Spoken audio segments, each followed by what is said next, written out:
কারবালার ময়দানে এজিদের পিঠ লাগে নাই, ইমাম হুসাইনের পিঠ লেগেছে। এজিদের মাথা কাটে নাই, ইমাম হুসাইনের সেরে পাক কেটেছে। কিন্তু যখন ইমাম হুসাইনের সে সেরে পাক নিয়ে আসছে, পথের মধ্যে তারা রাখবে কোথায়? জগৎকে তো দেখাইতে হবে, কারণ তারা একটা মিথ্যা প্রপাগান্ডা চালিয়েছিল তখন। সেটা কি? দেশদ্রোহীর সাথে যুদ্ধ বলে একটা প্রপাগান্ডা চালিয়েছিল। কারণ তারা জানে যদি ইমাম হুসাইনের নামটা জানা হয়ে যায়, তাদের কারো অস্তিত্ব রাখবে না, সবাই মিলে ইমাম হুসাইনের পক্ষে চলে যাবে।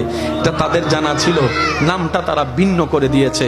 এখন জগৎকে দেখানোর জন্য কি করবে? একজন বলে যে একটা কাজ করো, যে মাথাটা কেটেছি আমরা সেটা ওই বর্ষার মধ্যে ঢুকাই দিই।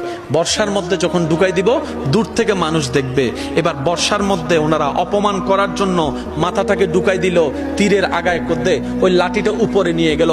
যারা হত্যা করেছে সবার মাথা নিচে, যাকে শহীদ করেছে ওনার মাথা সবার উপরে।